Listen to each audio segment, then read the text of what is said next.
isn't a one-size-fits-all for almost anything in life. So don't settle for a one-size-fits-all setup.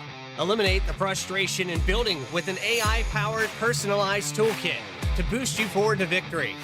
Optimize your setup and improve your performance over those cookie-cutter builds used by the rest of the pack. Vantage is iRacing.com's first AI setup builder. Save your time and give back to your personal life. Vantage takes any setup for any track and adjusts it specifically to your needs. Choose from over 100 cars for any paved circuit. A custom-tailored experience that's easy to understand and tested to fit any driver style. Subscriptions as low as $8.50 per month. And for a limited time, new members get a 7-day free trial with unlimited access to all Vantage has to offer. Let Vspeed Vantage free you of the endless loop of testing and get you back on track to victory lane. Visit orangespeedvantage.ai to get started.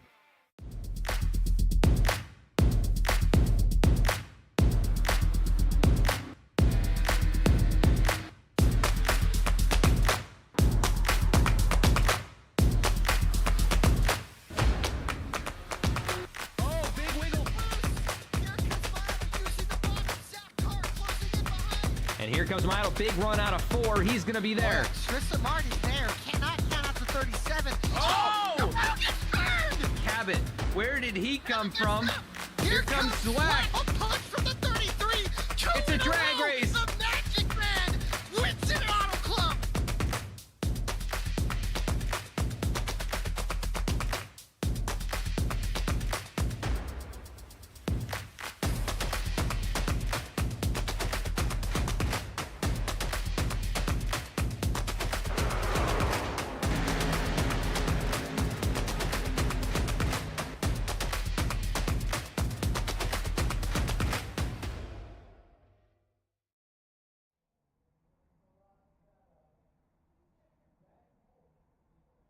Good evening, everybody, and welcome to the third race of the Overtake iRacing League Xfinity Series here on Tuesday nights on Vspeed. We've had 2 great races to start the season at Atlanta and Michigan. Tonight, they will be going to Madison, Illinois for this race here at Worldwide Technology Raceway. Welcome, everybody. My name is Alexander Gagnon. Alongside me tonight in the booth for the first time, it's going to be Morgan Cook. An opportunity for 2 people in the booth here tonight, Morgan. You bet. Should be a fun race here at Gateway, what Worldwide Technology Raceway is also known as, for most of you race fans out there. 1.25 miles, 4 corners, and an interesting 4 corners tonight, Alexander. Absolutely. It's quite the egg. If you look at it here, a really narrow turns 1 and 2, a much more wide and swooping turns 3 and 4 should provide a really unique challenge after the high banks of Michigan a week ago. We know it was quite the challenge for the Truck Series last night. I'd imagine it's going to be quite the battle for our Xfinity drivers here as well. Speaking of battling here, they're not only going to be battling on track, but a lot of eyes are going to be on this early developing points battle, as right now Tony Iverson leads this field by only a slim margin of 4. That top 8 really, or actually that top 10 really grouped together. A lot of cars, though, can't afford a bad result here after how close these standings are right now. That's right. Every race matters a lot in a season like this, and you don't want to be falling back any farther than the top 16, 17, 18 right now. Everyone's pretty close together, but a bad race here will change that in a hurry. No doubt about it. We are just about to be getting on track here with this field. All the drivers getting into their cars and pulling those belts tight for what should be a riveting night of action here from Worldwide Technology Raceway. Looking at tonight's starting grid, it's going to be the 41 of Matt McMeekin on pole tonight with a 34.673, just barely ahead of Blake Hensley there in that number 31 machine. Row 2, it'll be Craig Schroeder and Andy Kurtz, the 56 and the 5, respectively. Row 3, it's going to be Jim Ott, who came runner-up a week ago, alongside Brett Bieber in the 32. In 7th, it's Michael Nash in the 60 and Lucas Lyons in the 48. And in row 5, it's going to be Tony Iverson in the 24, with last week's winner, Michael Kostick, in the 8. Starting P11 is going to be Cunningham in the 08 and a Toyota Supra, probably the only one in the field tonight. I got Penn in the 30 is going to start in P12. Row 7 is going to be Harrison in the 44 and Kyle Mace, Truck Series regular, in the 55, starting 14th. Anderson will start 15th in that 42 car. 16th will be Hall in the 93. 17th spot will be Ray in the 38, and the other Mace, Todd Mace, in the 54 will start 18th. Bobby Hall Jr. will start 19th in the 94, and Prohl will start 20th in the 80 car. And rounding out our field tonight, it's going to be the 21 of James Miller in that number 12 machine. Another Toyota Supra, one of only 2, I believe, in the field here tonight. And that is our starting grid from Gateway. A little bit of a smaller field tonight means a little more room to rumble for those 21 drivers that are out there, as you see them back behind the pace car here. Everyone on track getting organized and lined up. So McMeekin there in the 41 is your pole sitter, that white and blue Navy car on the inside of row 1. Blake Hensley looking for a strong result here tonight, Morgan. Has been running up front in both of the first 2 races of the OiL Xfinity season, and in both of those races caught up in a crash, not getting the result he wanted. Could tonight be the night for Hensley to finally put it all together? Well, it definitely could. You know, you never say never. You start up front at a track like this. Track position is going to be key. It's hard to pass here. You're going to have to be up front, and if you get there, you can't let it go. You can't let it slip between your fingers. And what's the hardest spot to be wrecked out by somebody else from? Well, that's probably going to be the lead. So maybe you can set sail and drive away here.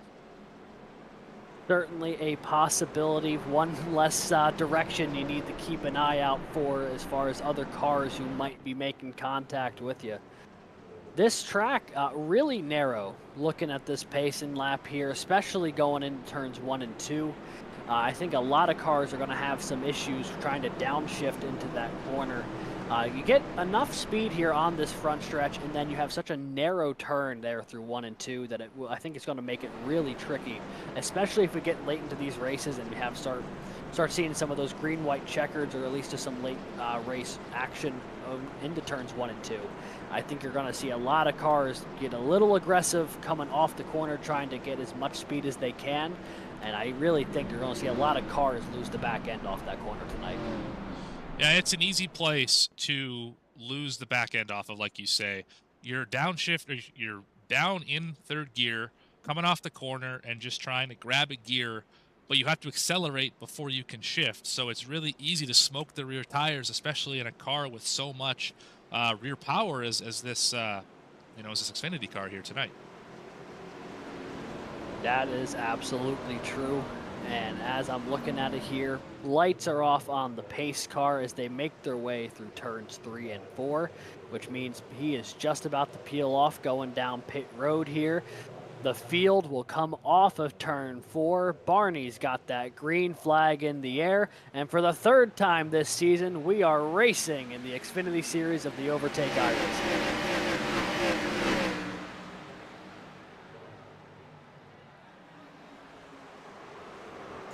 Whoa, there goes Hensley sideways through the corner. Did he save the car going through 1 and 2? Not entirely sure. We were notching the nice scenic cam, but boy, did he hit a lot of smoke coming out of the back end of that machine there. Do not see him in this front pack at the moment. Saw him there. He did keep going. Looks like he's around P9 here. Good a shot at him. Cameras are in the wrong position tonight, folks. We're doing our best here. There is Hensley. Shocked that car didn't end up in the outside wall. I mean, we had that nice little ground cam as they made their way in the 1 and 2, and the 31 was looking the camera dead in the eye off of the odd angle there, which is never what you want on the opening lap. Luckily for Hensley, though, still in the picture here inside the top 10, but not ideal to throw away that front row spot in the opening corner. No, definitely not. And he did get a little bit of left rear damage, right rear damage, sorry, it looks like, from backing it into the fence, but he has done a masterful job of not losing the top 10. I mean, you're sideways in turn 1 at Gateway, and you would fully expect to be, on a chip the infield care center. But there's a little bit of that damage right there, but he seems to have pace, and we'll see how he can recover from this.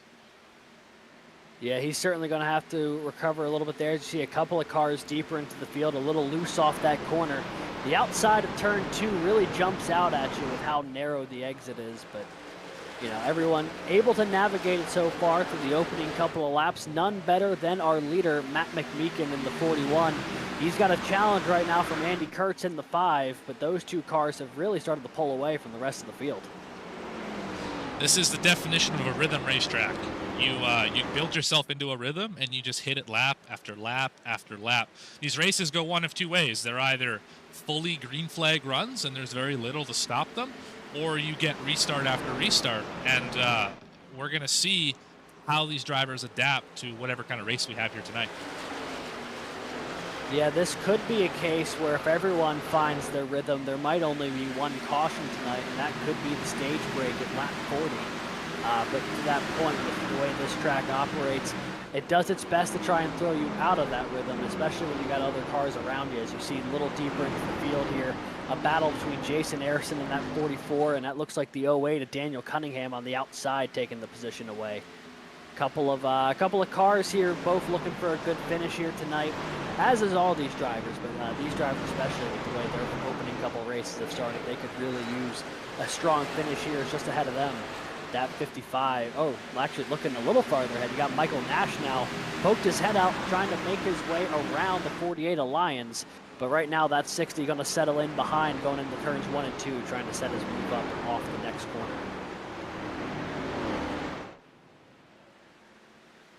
Under assault, actually. Here comes Michael Nash on the outside. He's got a whole lot of Brett Bieber to the inside in that 32. Looking to the inside now is Bieber, maybe making a 3 wide. Could be Iverson. Didn't have the room to try and stick his nose in there, though. So the 24 will have to back out for the moment. Still side by side as Nash strikes the wall off of 4. Heavy contact for the 60. Both Bieber and Iverson are going to roll on by. The 60 is lucky the nose is still pointing forwards on that thing. He whacked the wall coming out of turn 4. I'd say he's lucky he doesn't have any right side damage. Maybe a little bit on the right front, but the side of that car looked like there wasn't even a scratch on it. He might have just got loose and steered it back off the wall. We'll see here. And the right front's got a little bit of damage to it, but on a track like this, that shouldn't impact you too bad as long as the suspension's still pointed straight. But another great save, and right in front of that 31 who had a great save earlier. Yeah, a couple of cars nursing a little bit of right front damage here in the back half of the top 10. Michael Nash in the 60, Blake Hensley in the 31. Hensley lost a little bit of the right rear aerodynamics there on lap 1. Then Nash just a second ago. As we look a little farther on back, good battle brewing just outside the top 10. That is Kyle Mays in the 55 on the inside. Alex Penn in the 30 on the outside as Mays will lunge in here, looking to take that position away. He's finished top 10 in each of the first 2 races this season, looking to get back into the mix here as he's currently 1 position outside of that mark as they run.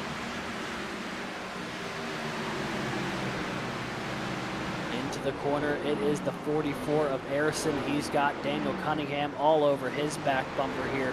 All of these cars running 11th through 14th on track at the moment.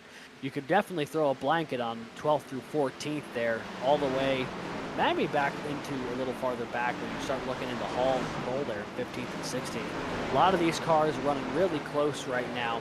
Not able to get a whole lot of separation. You start seeing someone drive away, drive a little harder into the corner, and with the tires still pretty fresh, you can make up a little bit of that ground. But as this opening stint will continue to go on, we'll really see who's been overdriving the car and who's been letting the racetrack come to them. As another car has joined the picture here with McMeekin and Kurtz up front. While this battling has commenced, Jim Ott has also jumped into the picture here, but Andy Kurtz looking to the inside in turn number 3.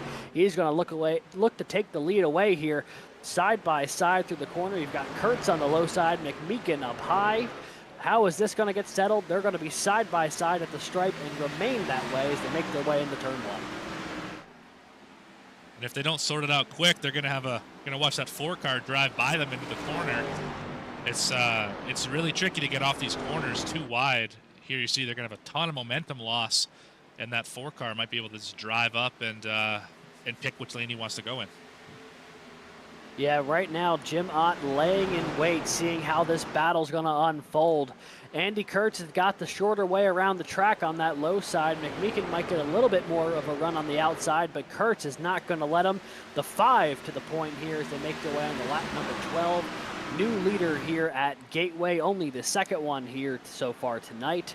McMeekin led the opening 11 laps, but now the 5 of Andy Kurtz up front. But he is definitely not out of the woods yet, as the car he just passed and the car watching the both of them very much still in the picture here, as is Craig Schroeder lurking back there in 4th. He's about a second off him as they run. But at a track like this, all it takes is one errant twitch on corner exit, and that gap could reduce itself in a heartbeat. That is correct here, and this is definitely a tire-saving racetrack. You don't want to drive terribly hard early in the run, and we're only 12 laps in. You might find yourself backsliding later in the run because you burned off all the tires. We'll see here. Let's do a little ride-along with the 56. How's that sound? Sounds like a good plan to me. We'll be able to see exactly what these drivers are seeing here at Worldwide Technology Raceway. So you see him getting way down toward that white line, trying to run the apron. Although naturally, with how low of a banking there is around this place, the car just wants to kind of kick out. So it's going to be a constant fight to stay down low for that sort of inside line. And then really able to get up to a good bit of speed here on the front stretch, and you can see him downshift going into the corner. I mean, like the RPMs of that thing up to almost 9,000 going into corner entry, then I don't think he actually shifted out of it. I think he just dropped it all the way down to about half of the RPMs he had going into the corner by the middle of it. Yeah, he definitely missed the corner there into turn 1. He's driving real hard trying to catch this top 3, and I think he forgot to shift because he was so deep into the corner. If he would have shifted, it would have just looped it. But we'll see if he gets a better run here out of turn 1 and 2, and then we'll go back to our TV shots. Yeah, it's a bit of a split decision on drivers who are trying to shift into this corner or not. Looks like Schroeder falls into more of the latter camp. Some drivers find it a little easier to maintain momentum shifting down in the middle of that, or entering the corner here, so you don't have to worry about having such a low RPM through the center of it. But that is obviously a bit of a preference amongst the drivers, especially with how your car is handling. Some people find it better to run high 3rd through the middle of the corner, shifting back up. Some of them really just like running it in low 4th. And we'll see over the course of the night how that sort of difference in philosophy works itself out on track as we're looking here in the back half of the top 10. All of these cars here, we're taking a look at Tony Iverson in the 24, but really like 6th through 11th, all just running nose to tail right now down the backstretch. You can see them rolling in there. That group is led by Hensley, who's currently back up to 6th. He's rebounded a little bit from that opening lap spin. He's currently leading a chain of about 5 or 6 cars behind him, as it actually looks like 55 of Kyle Mays clipped the wall off of turn 4. So while Blake Hensley's now looking at the back bumper of Lucas Lyons, Kyle Mays under attack here from Michael Nash in the 60, or actually no, that's Alex Penn in the, no, that is Michael Nash in the 60. Somehow, even though Mays hit the wall, he got side by side with the car in front of him, so not gonna question it too much there. I'm just gonna enjoy the battle that it is across this pack here. Now Hensley under pressure from Lyons. He was looking to try and go the over-under, but when you're running the apron, there's not a whole lot of track to try and do that. Yeah, you're not really going to get under when under is grass, but they made it work nonetheless, got through the corner, and this 31 has definitely got some tire-saving speed in him. Yeah, I think once he had that opening lap spin, I think he realized that the way he was going to get back up front was just trying to dial it back and letting the track come to him. So far, so good for Blake Hensley. Now up back into the top 5. He's rebounded about 4 positions from where he fell back to off the opening corner. And he's leading a little parade here of cars behind him in Lucas Lyons, Michael Kostick, Tony Iverson, Brett Bieber, and Kyle Mays. You can probably add Michael Nash to that mix as well. So 5th through 11th, all kind of running nose to tail here, and everyone trying to find their rhythm halfway through the opening stage of this race. As the 32 washed up big time, and Mays is going to go on by. Looks like there was a little bit of action in front of that group too. He maybe didn't wash up by choice, There might have been a little bit of a hairy situation developing there between Lyons and Michael Kostick, as now he will go on the inside of the 48, and it'll move last week's winner up into 6th place. So you're seeing a lot of different lines entering turn 3. You can run kind of the middle of the track and dive it down into the corner. You can run the very bottom and wash up. It's an interesting kind of corner where you can manipulate however your car is driving and make it drive better, get some more speed out of that corner. The problem is that with those two lines I just mentioned, they meet right in the center. So if you're going up and someone's coming down, that's a right place, right opportunity to have an incident.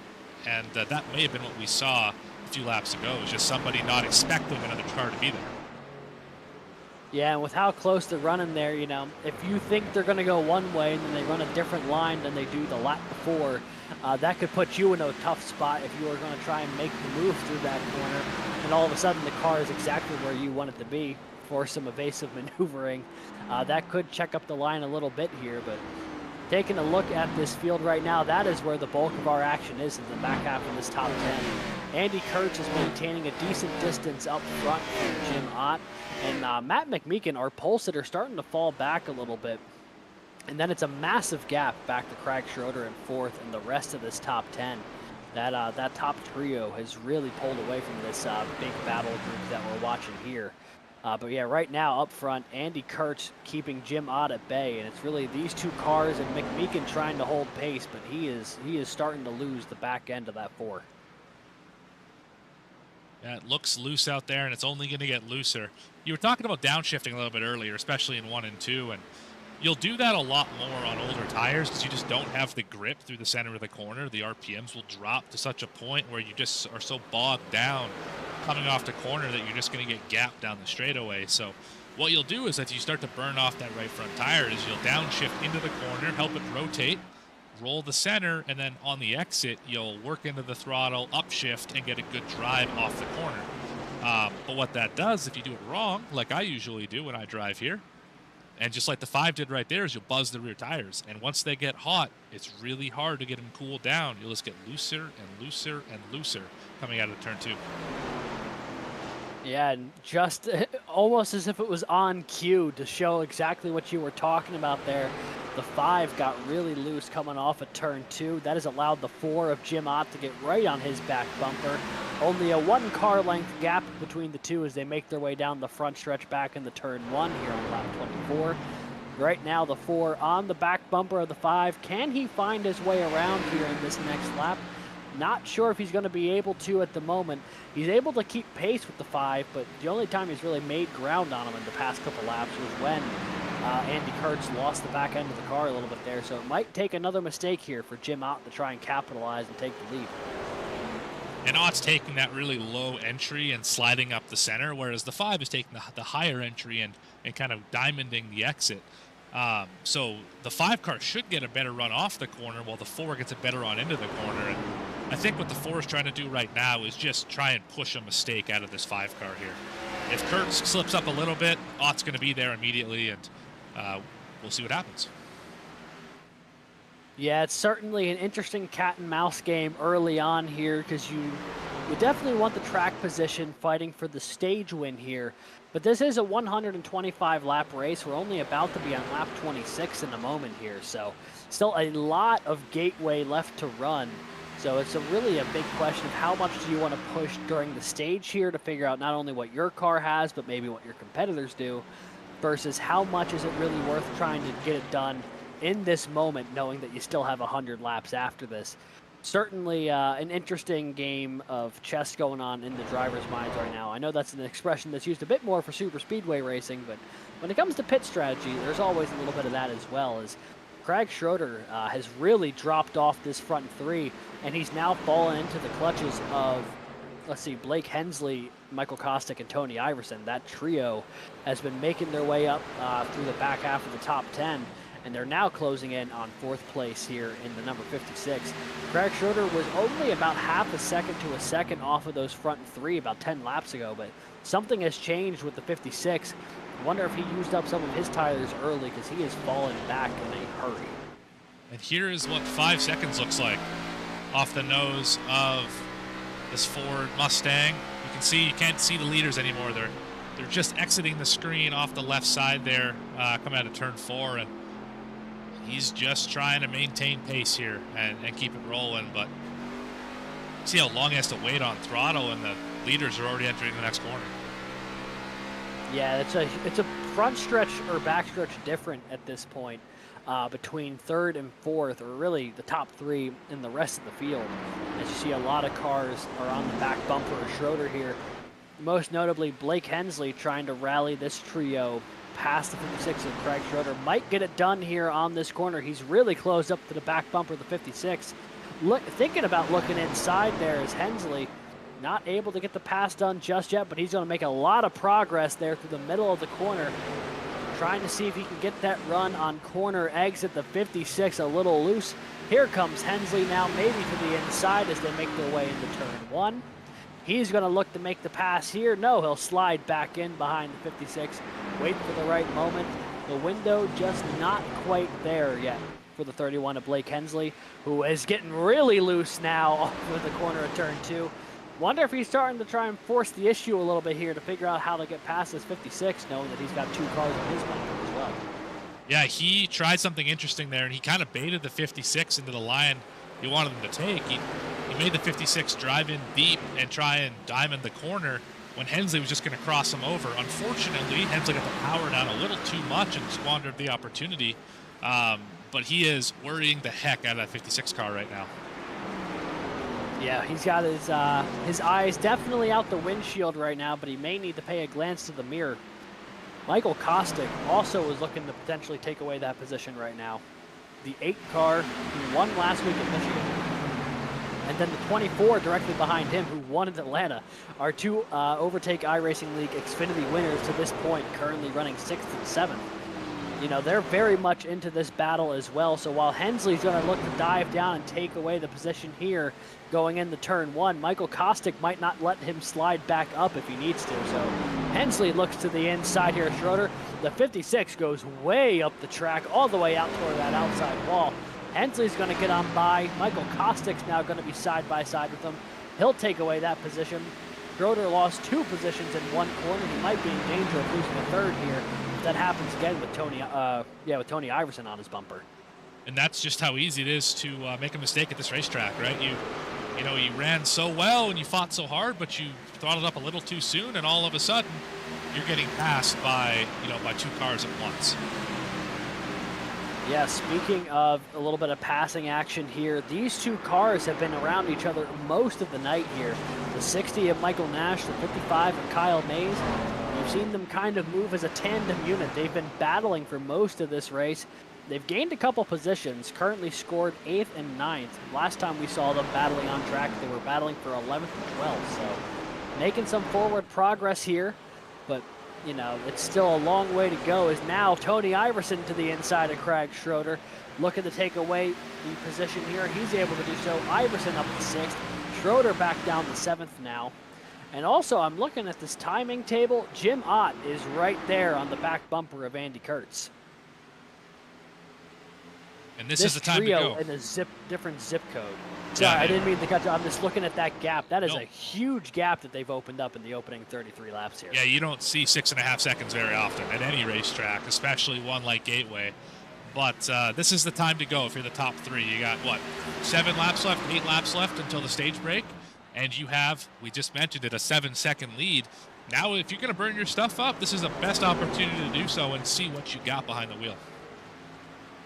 Yeah, a little bit of an early opportunity to see how hard you can push it on old tires. It could be good information later on in this race.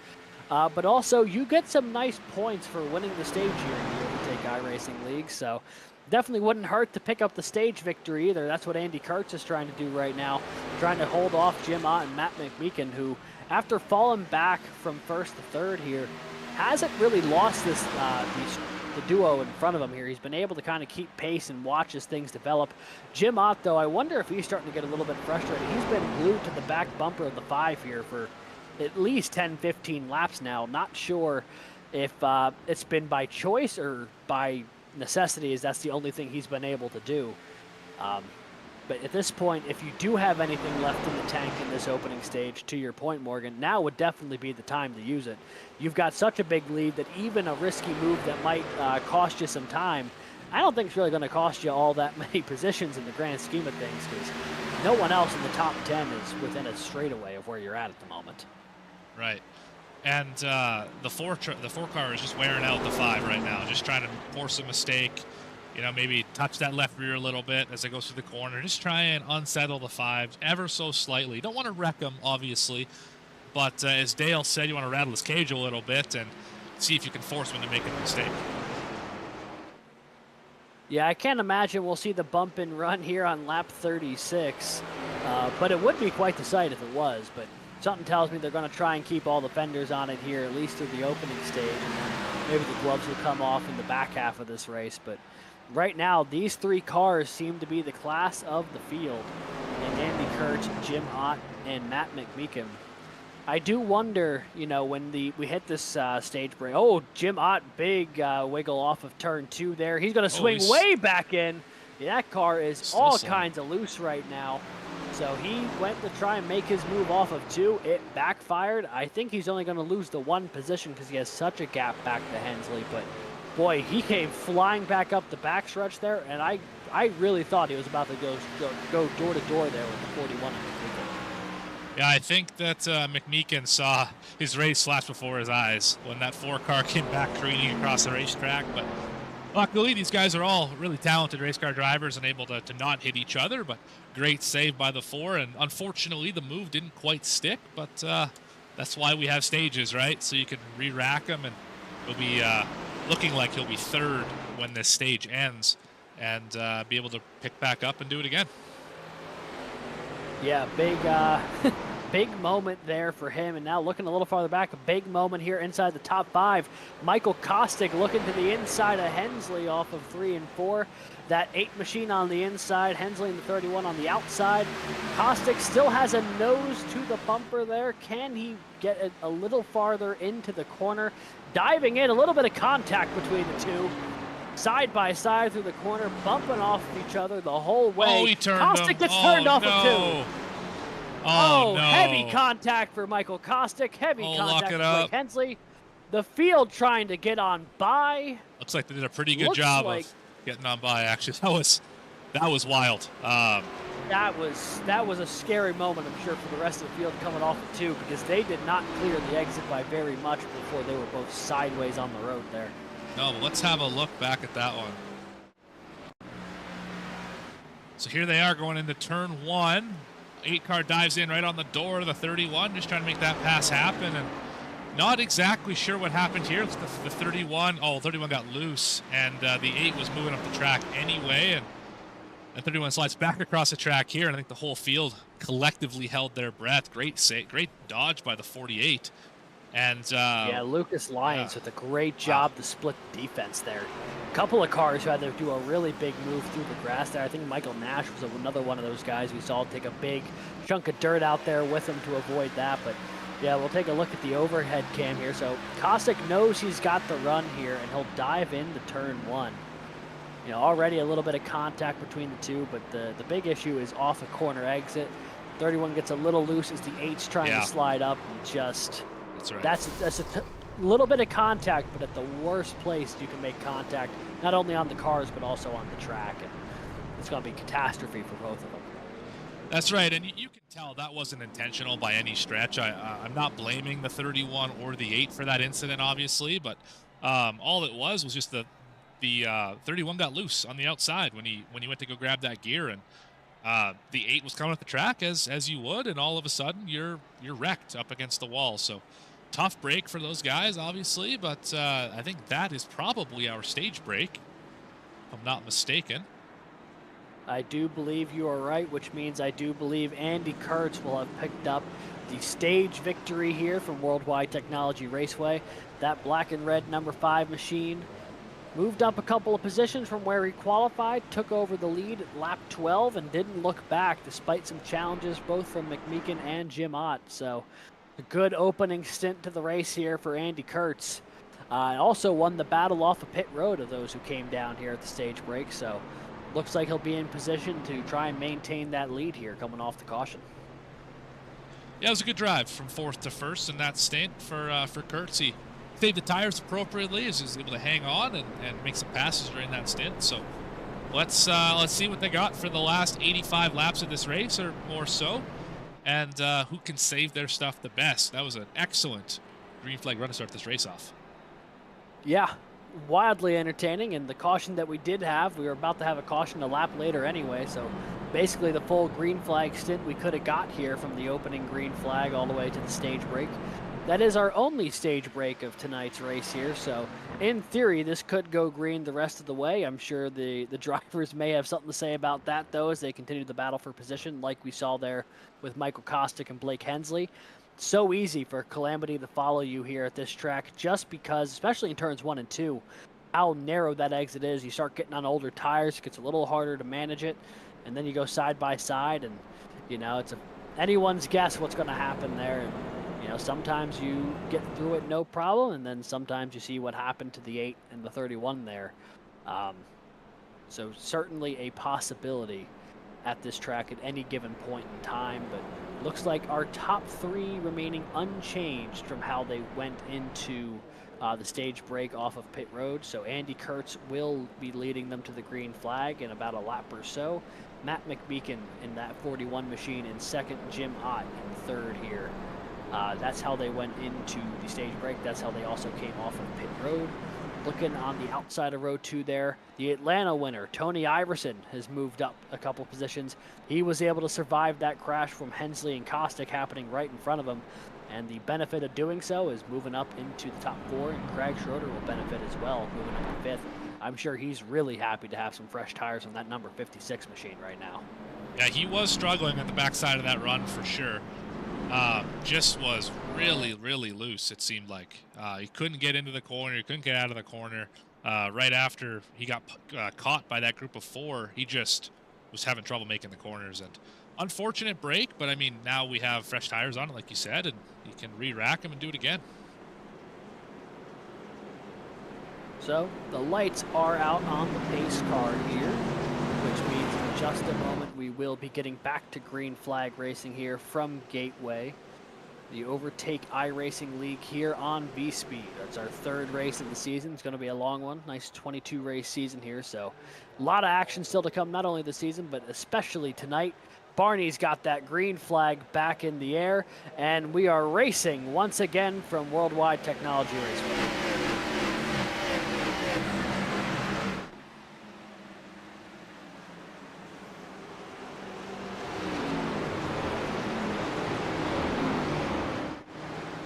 Kurtz got a really good run off there as you see everyone trying to sort it out coming off of turn 2. Big hornet's nest of 2 wide from about 6th on back. You've got Michael Nash, Alex Penn there, the 30 on the inside, the 60 on the outside, trying to get this settled through 3 and 4. Michael Nash in the 60 looks like he's got a pretty good run off that outside of the corner. He might be able to take that position away. Now he will. Penn will slide in behind him. And now Michael Nash has his eyes set on the back bumper of the 56 here for 5th. And this is the time to get your spots, right now. The window is open. You just had a restart, and you got about 2 laps to drive as hard as you want and get all the spots you can get. And then after that, you block, I guess, going down the backstretch. Yeah, and try to defend it all. There. Yeah, not only is this the time to gain spots, I guess it's also the time to throw massive straightaway blocks there if you're Jim Ott, chasing Tony Iverson down the track into turn 3. Worked out for the both of them, though. Jim Ott's going to retain 3rd position here. Iverson will have to settle for 4th for the moment, although that has let Kyle Mays get onto the scene here in 5th. He might look to the inside of Iverson coming off of turn 2. Not just yet. They'll stay in line here going down the backstretch, but yeah. Not sure if, if there was a little bit of contact between the two, we would be saying a very different tune about the big straightaway block there off a restart. But it worked out for Jim Ott in this case. He was able to dissuade Iverson from getting too low into the corner, I suppose. Yeah, if that happens 70 laps from now, I definitely would not be lifting my foot off the pedal. If that happens 70 laps from now with only a handful to go, that foot would be to the floor, and if you throw the block, you better be ready to pay the price. But No such racing here. Well, obviously 47 laps into 125. A lot of racing left to go. And let's see if anyone can keep up with these top three. They're starting to pull away already. Yeah, it looked like Iverson and Mays were going to be right there on the back bumper of Jim Ott, but I don't think the 24's had the same momentum that he did at the start of this restart. Since that block, he's really fallen off the back bumper of the 4. The gap between the two about 5-6 car lengths now at this point. And it has no real indication of closing up, barring a mistake from the 4. So unless there's something that Iverson and Mays can do to start rallying back up toward the back bumper of the 4, that might just be the gap for the moment, and it will let that trio that dominated the opening stint of this race start to pull away once again. Andy Kurtz has not had a whole lot of pressure up front tonight, and he is really starting to check out from McMeekin and Ott as well. So not only is this front trio pulling away from the field, but Andy Kurtz has got a really good bit of separation here from McMeekin.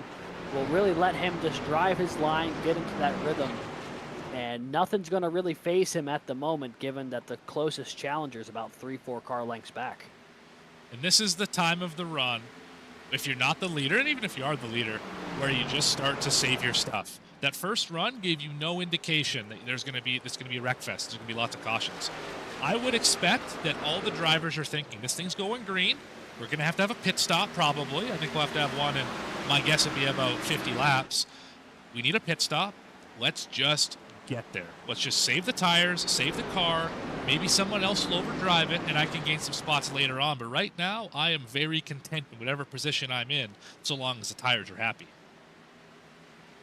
Yeah, and that's the big thing with a nice, clean opening stint to this race. You got to have a feeling that in the cockpits of some of these cars right now, some of these drivers might be thinking about the possibility of what would a green flag pit stop look like for me here at Gateway, as Kyle Mays clips the wall off of 4 once again. Second time we've seen the 55 do that, I believe, tonight. Not too heavy of a contact, just a little bit of a brush with it, but you know, you can only do that so long before you really kind of whack that wall and start doing some actual damage to the car. So, bit of a tense moment there for the 55. It's also let Craig Schroeder in the 56 start closing up to the back bumper of him. Starting to see a little bit of some noticeable packs here. The top 3 are kind of a pack. Then, you know, 4th through 6th, 4th through 7th here is kind of a group. And then about 8th on back to outside the top 10 is another major group of cars here. So everyone's kind of picked their own little section and said, all right, this is the battle that we have to figure out right now. Not sure exactly how they spread out in that way, but right now about 3 different groups to watch here in the top 10. So we talk about how it's so hard to pass, and that's really how this happens, is that lead car of each pack is just not quite fast enough to keep up with the pack in front of them. But the second place car, in this case the 48 in this pack right here, just doesn't have the run, the speed, the whatever you want to call it, to get by the 30 and catch up to the pack in front of them, catch up to the top 7. So you're just kind of stuck here. And that's part of the frustration about this racetrack is once you get behind somebody, unless you move them out of the way or they make a massive mistake or you just have such better tires than them, you really can't pass here. It's a difficult racetrack, and you're going to have to use probably some dynamic track here, rip the top a little bit, or something different than what's happening in front of you if you're going to gain any momentum. Yeah, it's just going to be the matter of who's going to take that chance and try something different. Because for every situation that goes right and you start making progress in the car in front of you, there's another 3 or 4 that might go horribly wrong, and you end up losing 2 or 3 as well. And, you know, maybe some of these drivers not ready to take that chance yet still with so many laps to go in this race. I also wonder if we do get to a situation where there are green flag pit stops, as some of these drivers are starting to think there could be tonight. What does that situation look like as far as tires are concerned? Is there any sort of alternate strategy that you can do in a green flag stop here, or is it just a matter of you strap 4 tires back onto the thing, hope it goes as quick as possible, and you call it a day there? You get a little more creative under yellow than you can under green here, as looks like that gap that Andy Kurtz had developed starting to go away a little bit here, as Matt McMeekin about a car length away from the back bumper of the 5 here, and Jim Ott right onto that scene as well. All 3 of these cars starting to close in on each other. As I'm looking back and forth as well, Tony Iverson is starting to make some forward progress from this group of 3 behind him. As you look and see Michael Nash and Craig Schroeder, this is the battle for 6th on your screen. Nash down low in that 60 machine, Schroeder up high in the 56. Nearly clipped the wall there with 56. Nice exit there to try and get as much of a run as possible. I don't think it's going to help him, though, as it looks like Nash might be able to clear him here if he really lunges it into this corner. He could try and slide up here. Will he try and do that? Yes, he will. Slide job from the 60. He'll take away the 6th position here, and Craig Schroeder will have to settle back in 7th. Yeah, that's a textbook pass. That's how you got to do it here. You set him up the corner before, and you just try and find a spot where you can go by him. On the bottom it was, and then clear him and drive away. That's the best you can do at this racetrack. And that was a textbook pass right there. You mentioned pit strategy, and it just got me thinking a little bit. If we can go to around lap 100, which I think is about the fuel window here, maybe a little bit more, maybe lap 110. If you've only got 15, 20 laps left, it might be worth it to throw some left side tires on it, depending how bad the right front is, and see if you can change the balance to a bit tighter and have it drive off turn 2 a little bit better. If you put right sides on it and full of fuel, you're going to get really loose. It's going to want to snap around on you. But 2 left side tires should tighten it up if you wanted to try something different. Because if you're running, 4th on back, you really haven't seen the top 3 for most of this race. And you got to try something different or you're just going to follow the leaders. That's certainly an interesting idea. You don't see too many opportunities where maintaining tires wouldn't make a lot of sense. So it does feel like this could be time for that does extend. Not entirely sure that's a long way to go. But definitely a idea that is that's not even something to do with this year. But now that we're having some difficulty hearing you, Alex. Let's just see if we can get this connection back a little bit better here. Not exactly sure what's going on. I'll let you know when we get that resolved. But until then, we're having a look here at the top 10. But I think we could take a bit of a commercial break here and see if we can resolve some of these audio issues. So let's have a look here. We'll be back in a few minutes. You're watching Vspeed, the OiL Xfinity series. Be right back. There isn't a one-size-fits-all for almost anything in life. So don't settle for a one-size-fits-all setup. Eliminate the frustration in building with an AI-powered personalized toolkit to boost you forward to victory. Optimize your setup and improve your performance over those cookie-cutter builds used by the rest of the pack. Vantage is iRacing.com's first AI setup builder. Save your time and give back to your personal life. Vantage takes any setup for any track and adjusts it specifically to your needs. Choose from over 100 cars for any paved circuit, a custom-tailored experience that's easy to understand and tested to fit any driver's style. Subscriptions as low as $8.50 per month. And for a limited time, new members get a 7-day free trial with unlimited access to all Vantage has to offer. Let Vspeed Vantage free you of the endless loop of testing and get you back on track to victory lane. Visit orangespeedvantage.ai to get started.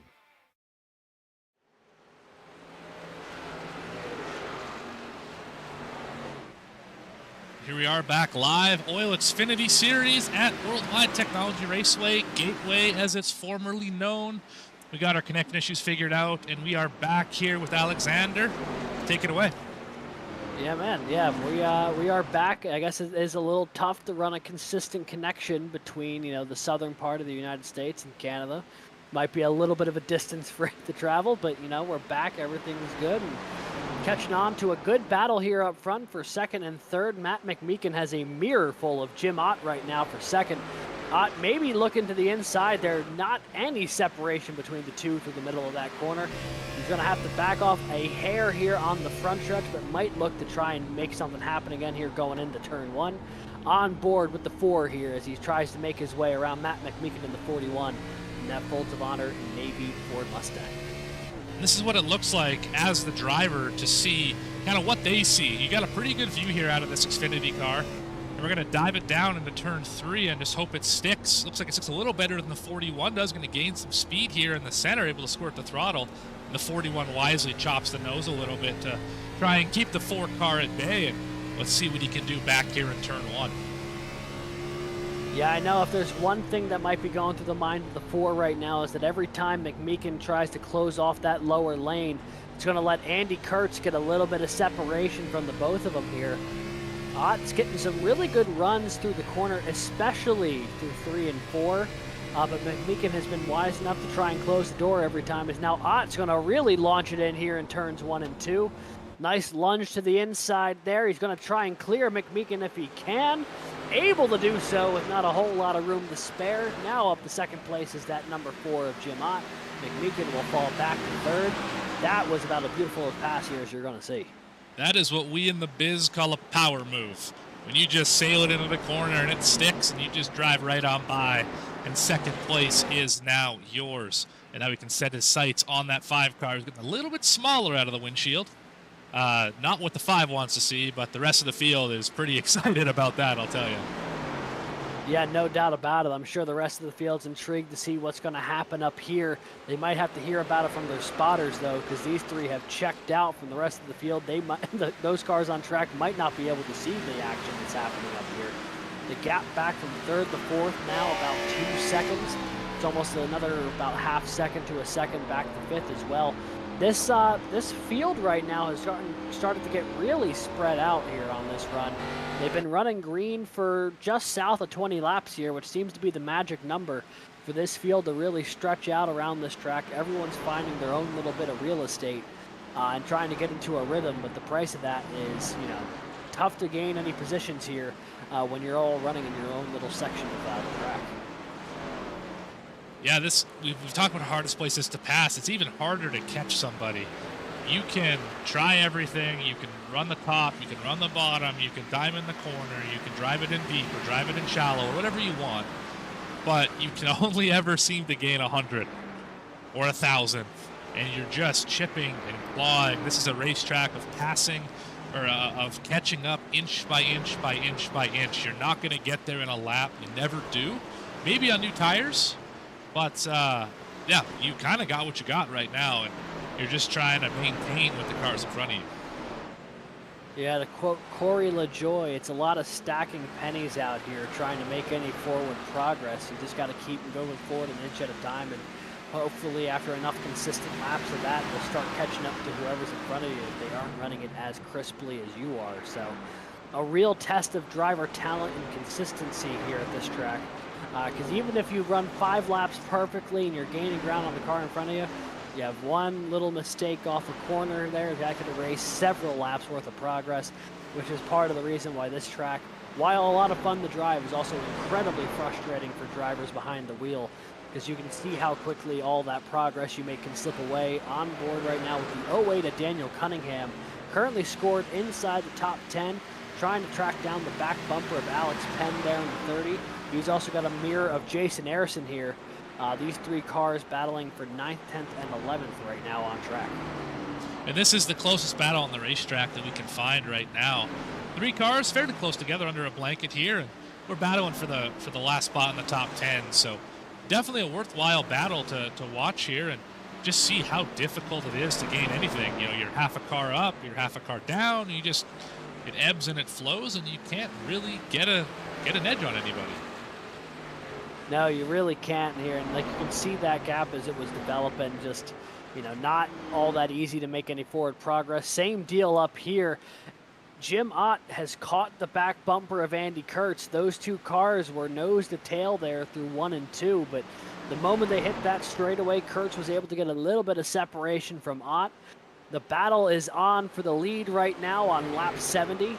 Coming to the line, it's going to be about 55 laps to go here from Worldwide Technology Raceway. Andy Kurtz with a mirror full of Jim Ott right now. Can Ott make the move here to lead his first laps of the night?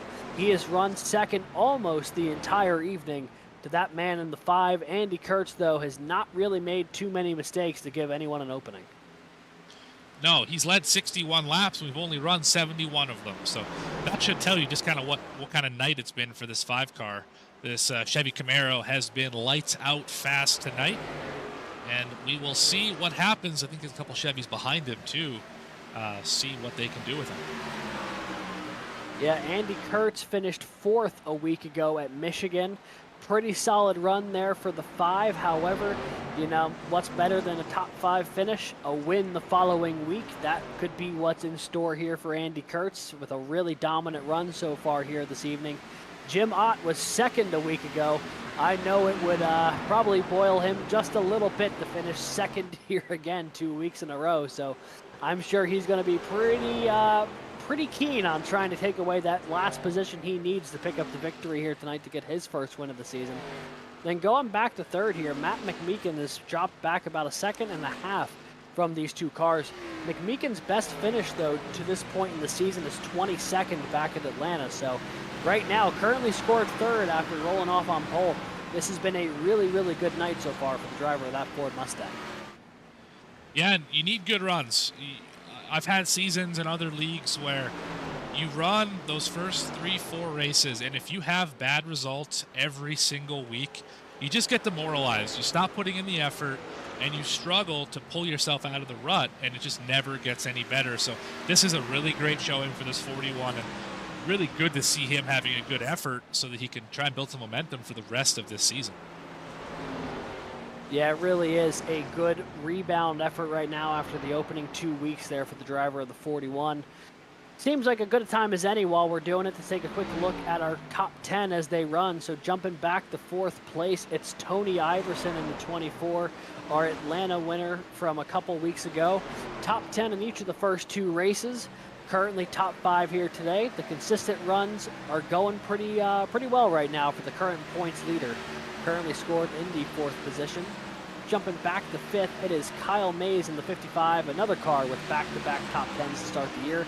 Currently scored in the 5th position, another strong run for him. And then in 6th, right on his back bumper, it's the 60 of Michael Nash, who looks to the inside there of Mays, actually not quite able to make the pass done just yet, but right now in prime position to try and jump in the top 5 here if he can take away that position from Kyle Mays. Back in 7th, it is Craig Schroeder in the 56. We've seen him kind of ebb and flow up throughout this top 10 so far today. Currently scored in the 7th position. Back in 8th, it is Lucas Lyons in that 48 machine. He is right where he started so far in 8th, 10 seconds behind the leader. And he's getting a little bit of separation from those last 2 cars in the top 10. Alex Penn in the 30, currently scored in the 9th position, who is still leading this battle of Daniel Cunningham back in 10th in the 08, and in 11th, the 44 of Jason Harrison. So that is our top, I guess, 11 cars as they run right now. The battle's still very much on 9th through 11th here. Penn has not been able to get away from Daniel Cunningham and Jason Harrison. It's definitely a cat and mouse game here, trying to pass somebody. You got to use some mind games. You got to use some throttle ability, some good drive off the corner, shifting a little bit, just to try and do something a little bit different. What they always got to show that 30 car is that he's willing to try something, not just running the tire tracks, not just run the same line over and over again, but try and almost deke the 30 car out until 56 got loose off the corner. Handling what was coming back, because this has been a fairly long run. We're closing in on 40 laps here. Yeah, this is just about as long as the opening stint of the race. The only caution of tonight's race came out on lap 39. It was an incident between the 8 of Michael Kostick, who's now 39 laps down. He has not returned to track since that incident.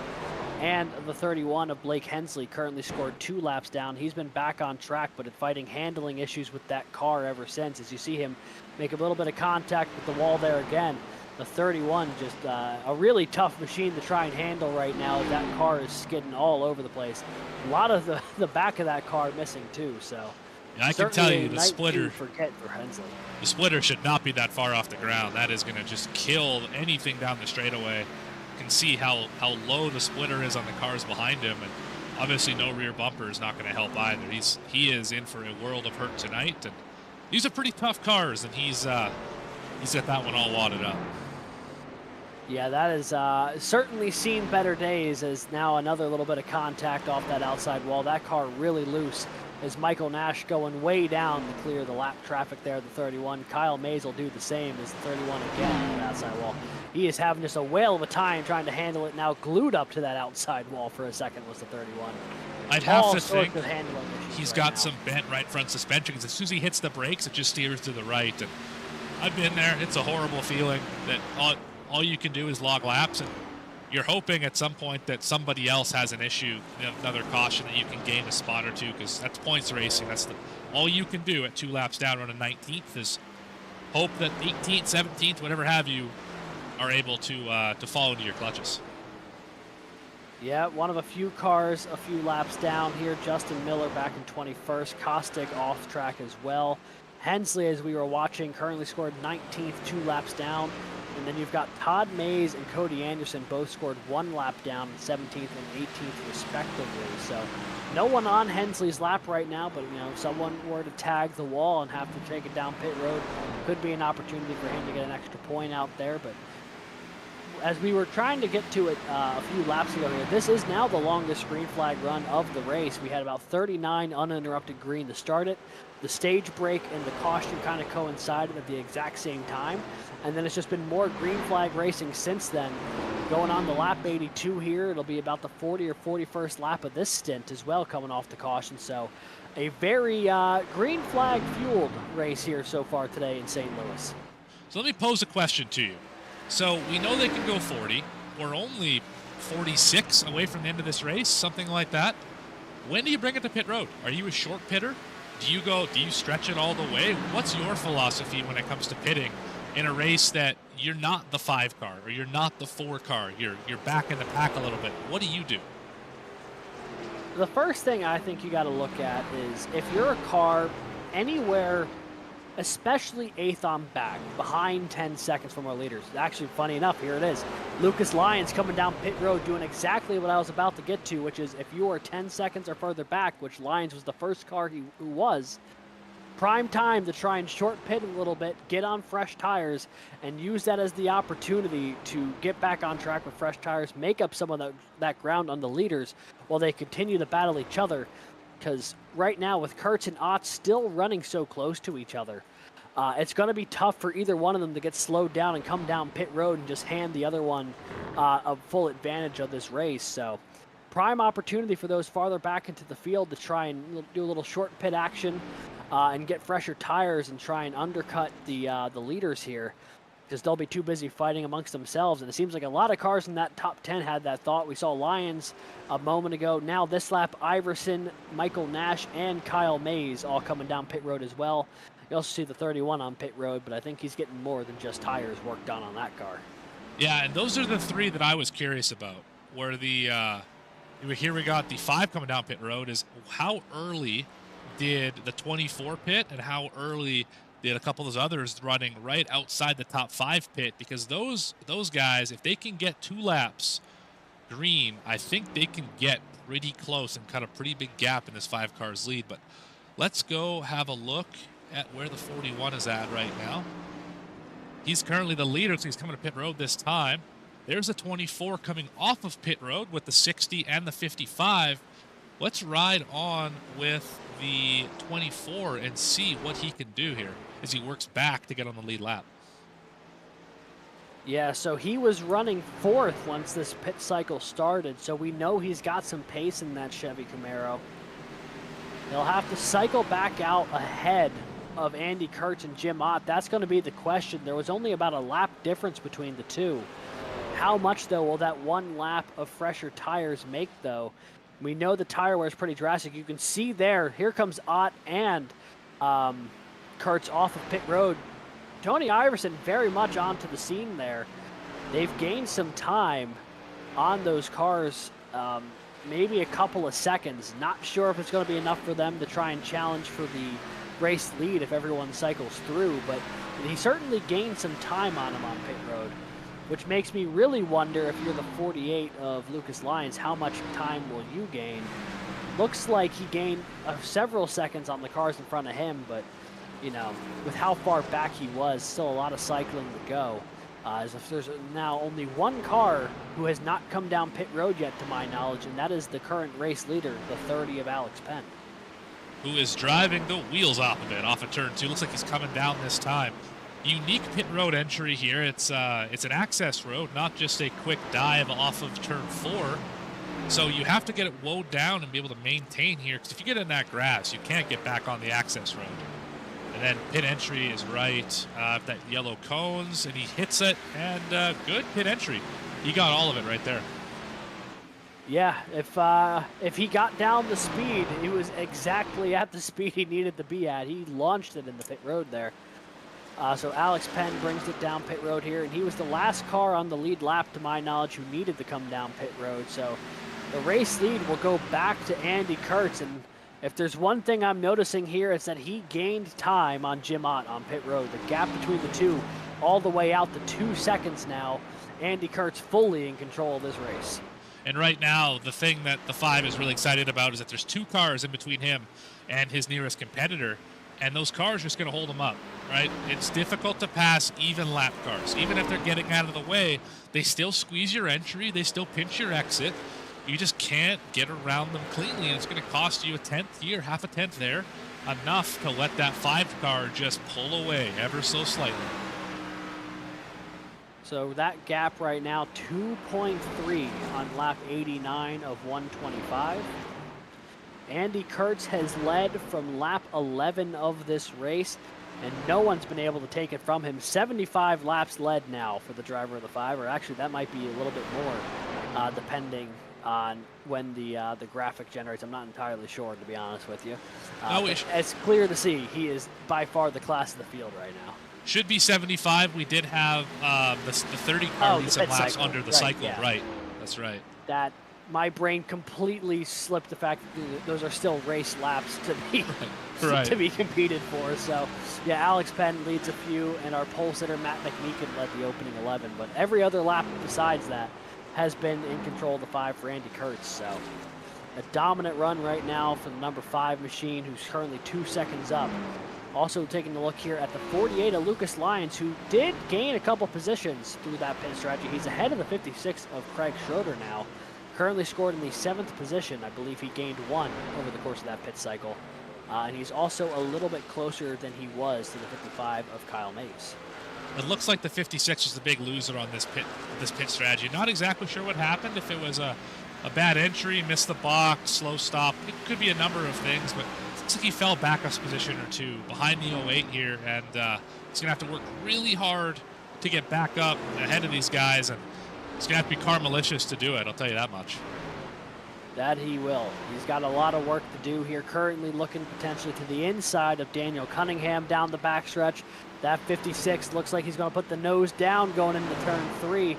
Can he make that stick going around that low line? Cunningham washes up the track a little bit. So Craig Schroeder will take away the 8th position now and set his eyes forward onto the back bumper of Lucas Lyons in the 38. Good run there. That's the car that actually I want to keep an eye on here, is this 30 of Alex Penn.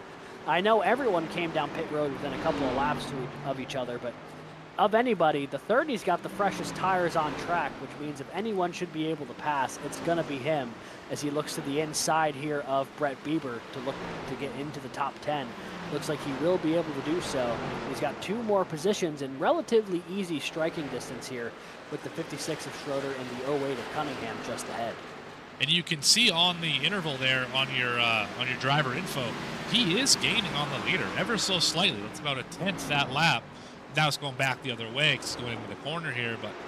But with those fresher tires, he should be able to just inch up to the leader. He's not going to get all the way to the leader. Nobody has been able to catch that 5 car today, but he might be able to squeeze out another spot or 2 based on being half a tenth faster than the cars around him per lap.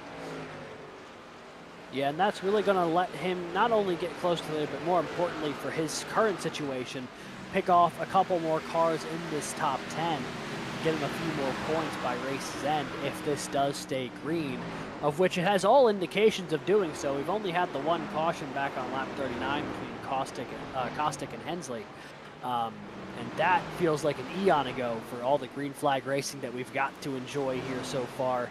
at Worldwide Technology so far today. Also a car that's making some progress now that they've cleared lap traffic there, the 4 of Jim Ott. The gap was 2 seconds, now mark at 1.1 and closing. He is getting there slowly but surely. And that's all you have to do here is just inch by inch, 10th by 10th, 100th by 100th, and slowly work your way up there. If you try and drive too hard, you'll end up burning up the tires. We still got 30 to go, 31 to go here. So you just have to be patient and hope that you're saving them better than the 5 car in front of you. Yeah, it's that tough situation of you almost feel like it's a critical point in the race where you have to go and try and track him down because you don't want him to get away and just be taxiing around at the end of the race. But also, if he saves more tires than you do, then you're going to get up there, and then it's going to happen whether you like it or not. You know, it's a really fine balance here, so it's easier said than done right now for Jim Ott in the 4, although it does look like lap over lap he is reeling in Andy Kurtz a little bit. The question is he doing that because of he's getting there on pace, or because he's trying to drive the car a little bit harder, and this could backfire here in the closing laps of this race. Obviously too early to tell, but that gap only 3/4 of a second now as Jim Ott looks to try and clear Todd Mays. Mays will get out of the way, so Jim Ott now only has 1 car between him and the back bumper of the 5, and that is the 42 of Cody Anderson. So what I'm seeing here, looking at the ticker and just watching the times change, is that the 4 car gets through turns 3 and 4 really, really well. He's going to gain a lot of time right here on the exit. Not quite, actually. He had that car on the outside that kind of hurt his momentum. Going to lose a 10th down the straightaway here, but the 4 car struggles a little bit compared to the 5 in 1 and 2, especially if he tags the wall on the entry. He drives it in really deep and can't seem to get it rotated enough to drive off the corners. You see the gap increase again. But into 3 and 4, he's got this kind of diamond line figured out where he can slide it in, get it rotated, and turn it back down the hill while gaining throughout the corner. And that's really been the big opportunity where we've seen this gap decline. We'll see if that ticker starts to drop here on the front stretch. It doesn't make too much of a change here, so maybe Andy Kurtz putting a little more emphasis onto the way he's driving now, knowing that he doesn't have any cars buffering him from his closest challenger right now, but he is actually the only challenger. Tony Iverson currently scored in 3rd place here, 6.8 seconds back of our leader with a mirror full of Matt McMeekin there in the battle for 3rd. But they are not in the same zip code as the top 2 cars right now. This is their own independent battle for 3rd here between Iverson and McMeekin. Which, a race like this, a 3rd place can feel like a win when you don't see the leader for long periods of time. Heck, you might even think you are the leader. So these 2 will still battle hard, and that 41's looking for a good day today. It's been a tough few weeks to start this season, and he's out here running P4 and giving 24 all he can handle. Yeah, right now a good battle brewing between these 2, and feels like a good time to keep on board with them as there's not a whole lot of battling up front here. Ott obviously closing in on Kurtz, but he's not there yet. This is where the action's at on track right now. Matt McMeekin started today on pole, currently scored in 4th as he really got a roll through in the middle of the corner. Looked like that Ford Mustang was about to jump off the screen and hit you right in the face with how much momentum he had through the middle of the corner. And he's going to hang back behind the back bumper of Iverson here. Iverson started back in 9th, so moving up to 3rd here, he's had a good steady charge toward the front of the field. Might not get all the way to the front, but it'll be another great race to add to his current points lead if he's able to hold on for the top 3 finish here. 25 laps to go here from Worldwide Technology Raceway here in the Overtake iRacing League. This Xfinity Series has given us a couple of really, really good races to start the season. Another really good one going here. Plenty of racing. Not too much cautions to bungle up the matter. There's only been the one. And right now it's been a driving masterclass from Andy Kurtz and a really spirited challenge from Jim Ott. He's really been the only car who's been able to consistently give him any sort of a challenge. That gap, only half a second now. That 4 is closing in on our leader. And that's just that pressure that the 5 car is now feeling. Slowly but surely, getting bigger and bigger and bigger. In the mirror is the 4 car, and you start looking up at it every time you exit the corner. Okay, did he gain on me? Did he lose on me? Where are we at? And you start to focus more on what's happening behind you than hitting your marks in front of you. Is we're down to a quarter second right now in the center of 1 and 2. Gonna pull away a little bit on the straightaway, but we're getting a little close for comfort for this 5 car right now. Yeah, Andy Kurtz took a real diamond approach there, the 1 and 2. He drove it in real deep, moved up the track. That's how Ott closed into a quarter second, but Kurtz got such a strong run off the corner that he was able to reopen that gap. And while this gap remains what it is, that strategy I think will work pretty well. If he messes that up though even once and doesn't get the run off the corner that he's looking for, it's just going to let the 4 get right there to the back bumper. So a good line right now for the 5 of Andy Kurtz, but also a dangerous game to play here with only about 22 laps to go. You mentioned strategy. Let's have a look at the 30 car here. He's moved up through the field, up to P7. I believe the highest he's been all day. Let's have a look at the driver info here. Yeah, started 12th, up to P7, one of only 3 cars that lead laps today. And those slightly new tires, 4-lap newer tires, he's passed 3 cars on this run. And looking to close that 3-second gap between him and 55, Kyle Mace.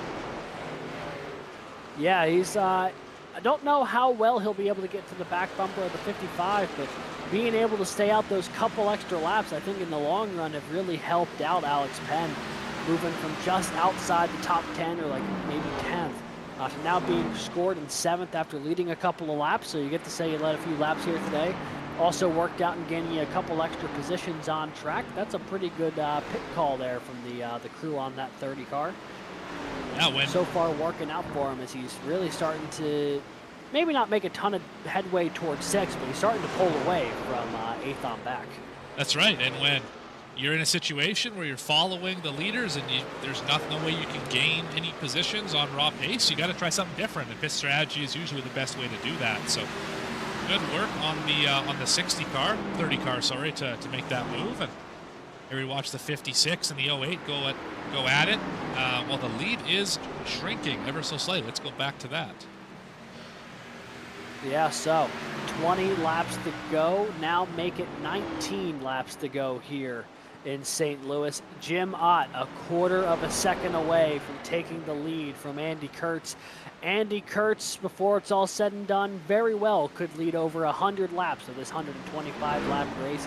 But can he lead the most important one? That gap has shrunk since the green flag pit stop. It was over 2 seconds when they initially cycled through. Ott has clawed his way back into about a 2-car length gap away. The question is, though, we've seen Ott run second so much tonight.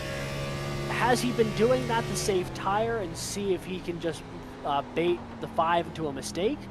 Or does genuinely is that as far as that car can go? Is it capable of making the pass for the lead? I just don't think we've seen him turn up the wick quite yet. I think he's been content to ride second, get some good points at the stages, and just be here. Because you don't have to pass him right now. You want to pass him as soon as you can, obviously, so you can defend, but when we get down to these last few laps, I expect this 4 car to flip a switch and start driving very aggressively to try and get this lead back to the 5. These 2 cars have been running 1-2 most of the evening as Ott really closes into the back bumper of the 5. That gap hit the range of the 1/10 margin as opposed to 2 or 3.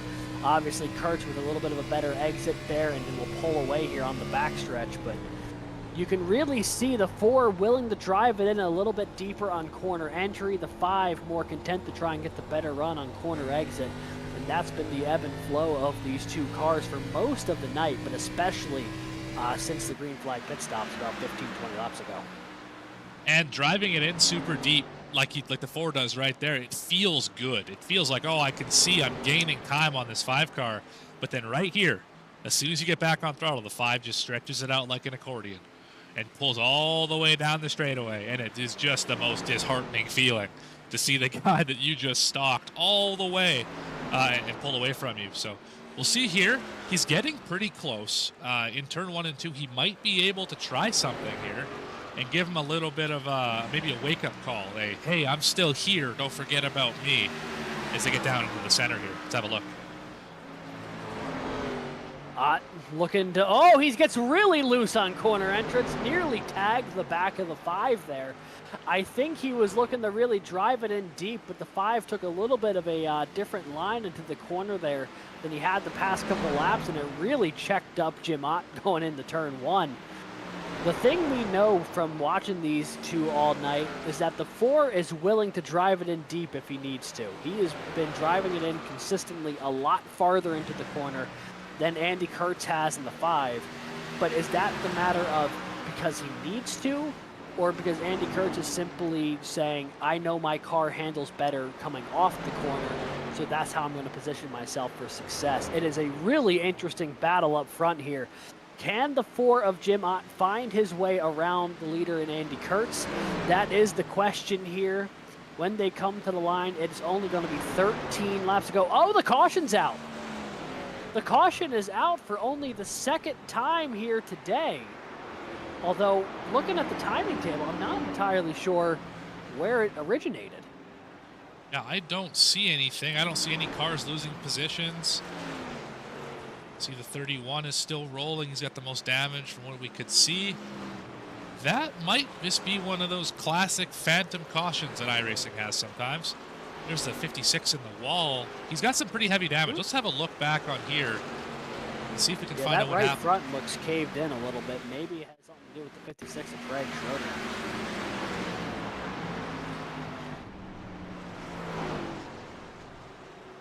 No, I don't. See the 56 getting...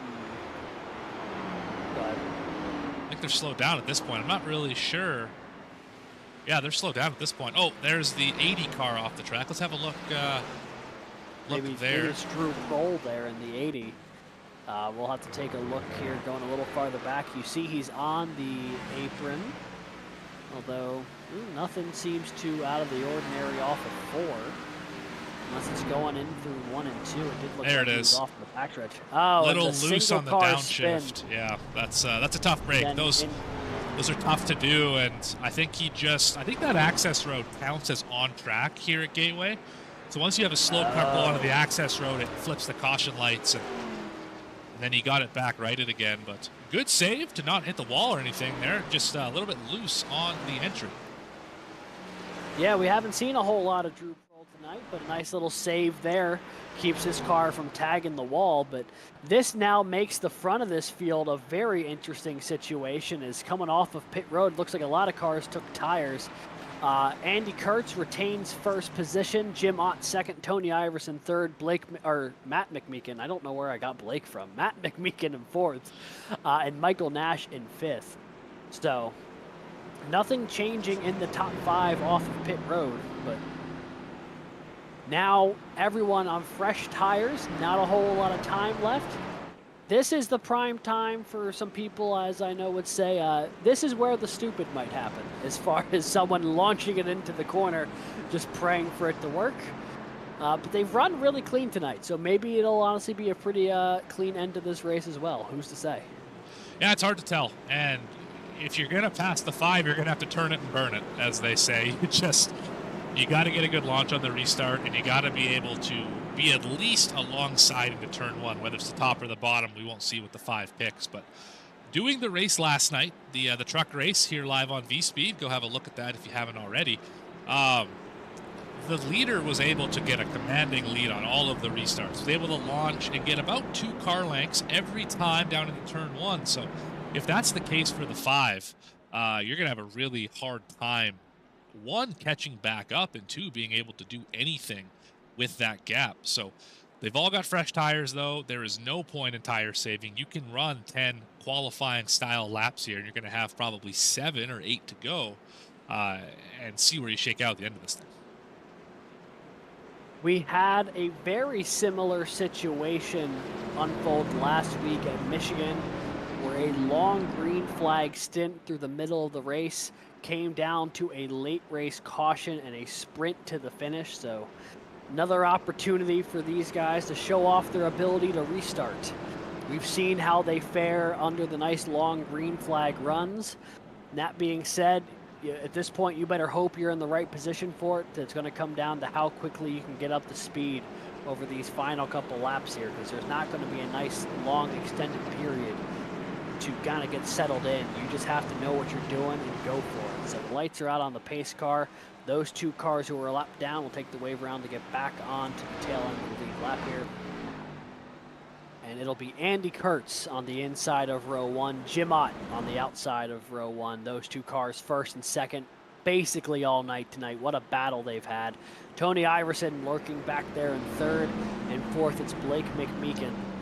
Our pole sitter from tonight has never really left the top 5, but hasn't been in this top 2 battle as much. As these cars trying to get some heat into the tires. Michael Nash and Kyle Mays currently scored in 5th and 6th back there in row 3. You know, on these restarts, it really opens the door for a lot of these drivers, but if I think I'm watching anybody here that's not the front row, it's going to be Tony Iverson down there, second row inside line. Could he try and make a move here going in the turn 1 if he gets a good jump following Kurtz? We will find out in just a second. Pace car peels off. When they hit the line, it's going to be 8 laps to go here from Gateway. Barney's got that green flag in the air. Here we go once again. Kurtz gets the 1, and Iverson's going to be side by side with Jim Ott as they make their way in the 1.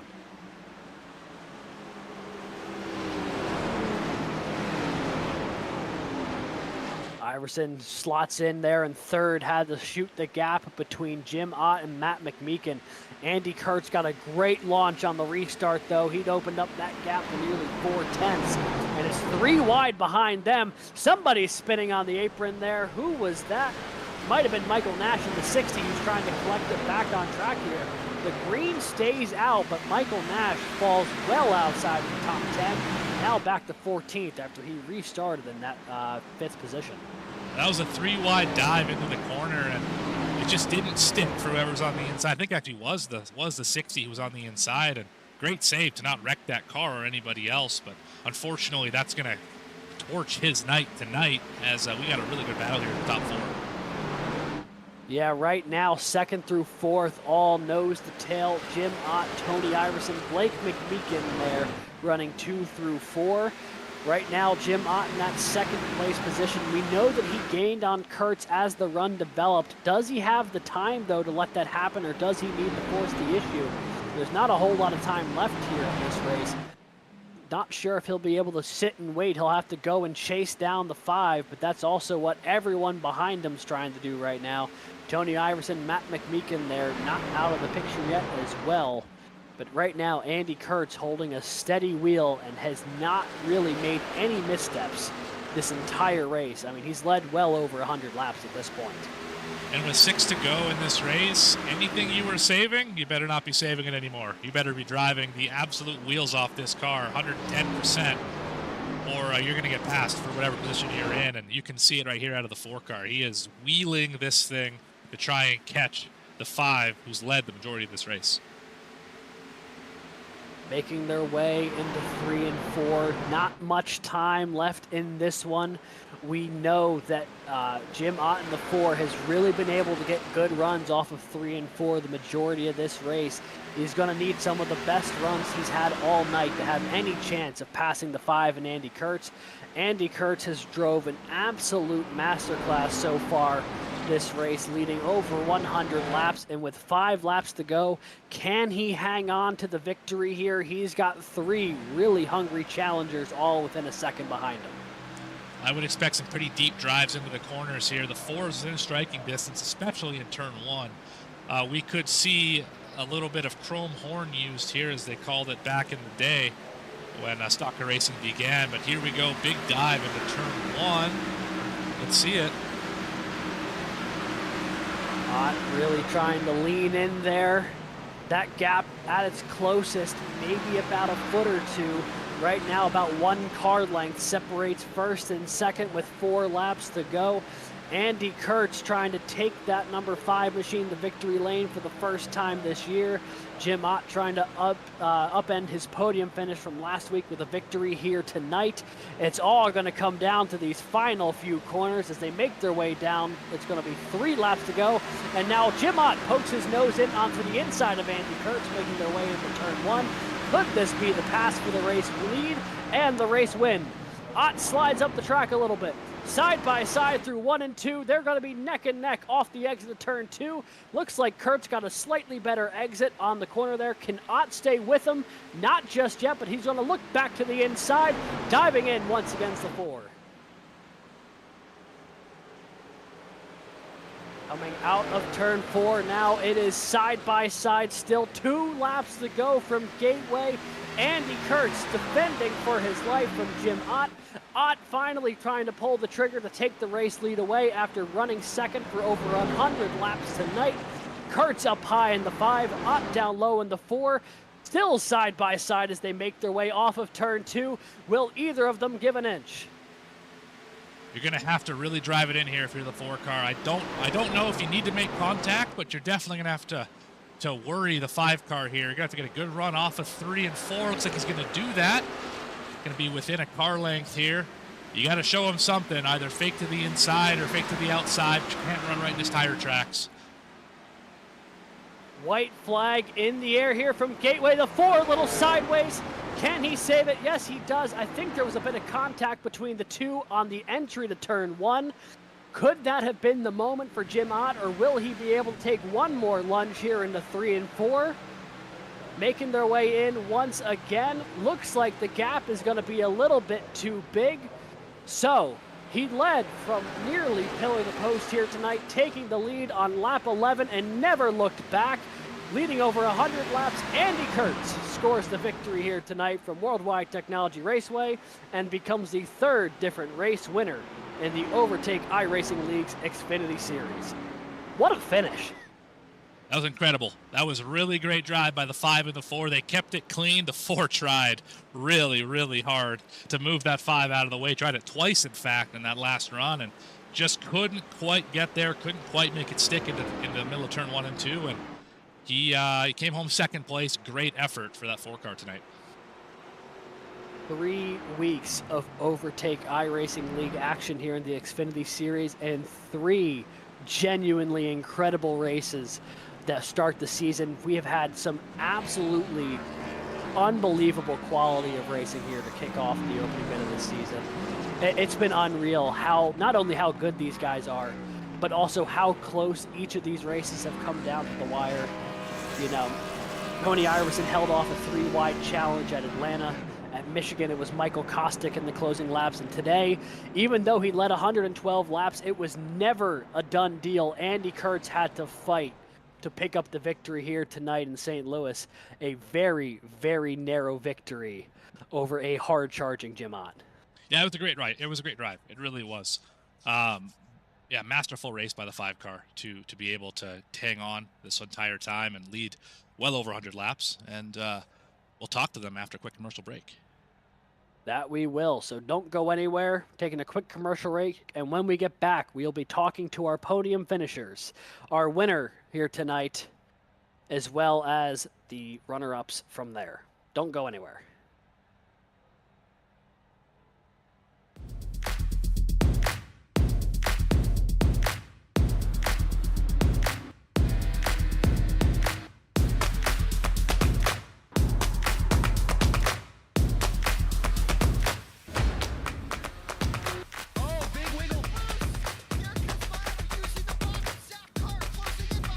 And here comes Milo, big run out of 4. He's going to be there. Tristan Martin's there. Cannot count out to 37. Oh! The world gets burned! Cabot, where did he come from? Here comes Swack. Swack. A push from the 33. It's a drag race. The Magic Man wins it Auto Club.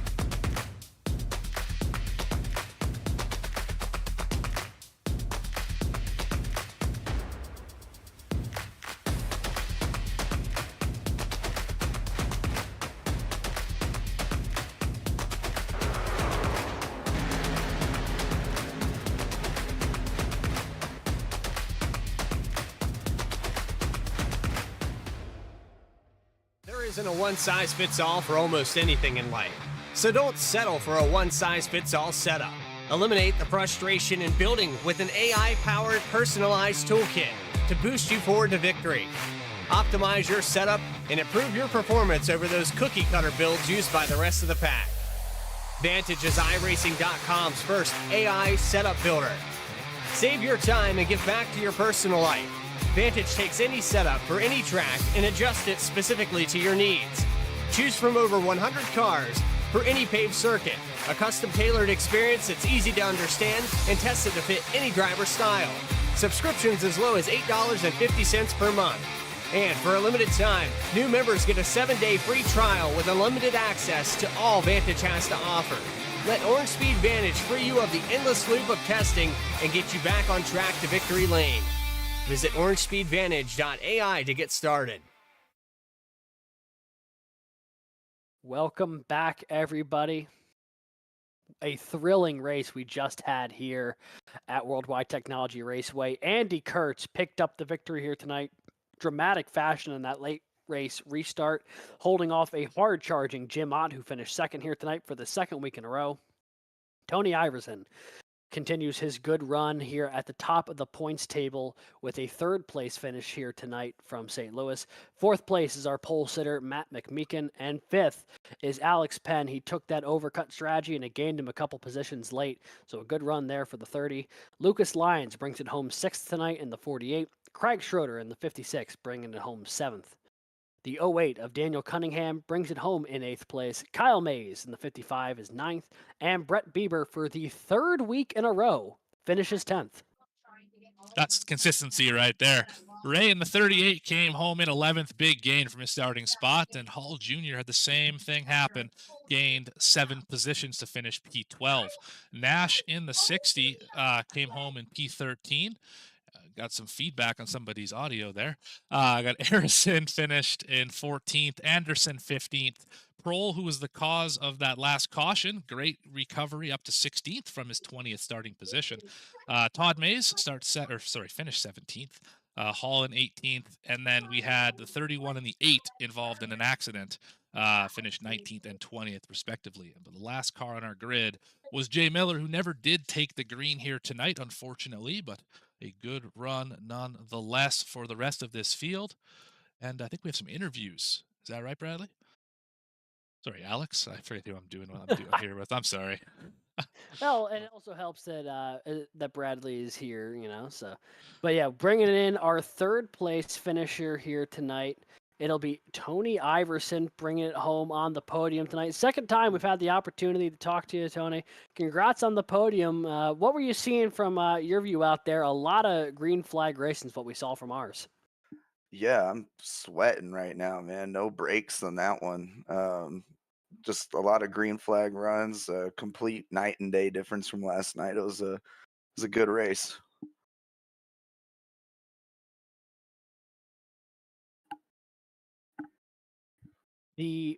Sorry, trying to collect my question here. I was like half finishing it out. So on that last restart here, you had the opportunity, second row inside line. Did you have anything for those first 2 cars here tonight on that last restart? That seemed to be where it would have been the best time to make something happen if you did.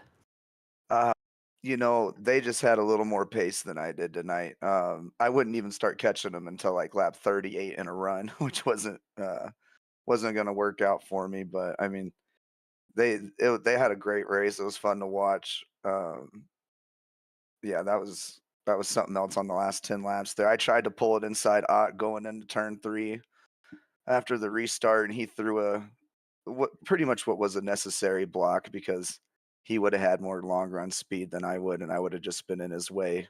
So, yeah, I'm glad my teammate was still able to get the win, and it looks like I ought to practice a little bit more. Well, maybe not the victory here tonight, but you came into the tonight leading the points. You leave here with a third place finish and will likely still be very much up at the top of the points table after 3 weeks of racing here in the OiL Xfinity Series. Do you see this being the trend for the rest of the season here? Is this just a hot start, or do you feel really good about your pace throughout the year here and you think this is going to be quite the run here for the championship? I mean, my worst finish was 7th at Michigan with front end damage, so I feel pretty good so far. I definitely wanted to try to maintain the points lead going into the road course, Ohio next week. I know Penn is really fast there. We're probably just all going to be following him again. But yeah, no, that was the goal, was to just try to always have a good amount of points going into tracks I might be a little weaker at, and just try to maintain that going into the playoffs. Well, congratulations on the podium again here tonight, Tony. Anyone you'd like to thank or shout out here before we let you go celebrate tonight? Yeah, I'm gonna thank High Peak, High Side, Bandit, and my wife, OiL, and then y'all for putting on the broadcast. Well, thank you for the shout out as well. But congratulations on the podium here tonight, Tony, and I hope we get to see you again in the booth here real soon. Yeah. And that was our third place finisher, Tony Iverson. Good bit of pace tonight, just not enough to catch our top two finishers. Coming into the booth now, it is our second place finisher this evening, Jim Ott, who was second most of the night, had a couple of chances late. Jim, talk us through that last, well, not really the whole race, but especially those last 10 laps or so. I'm exhausted. um, it was tough, man. It was so tough to pass tonight.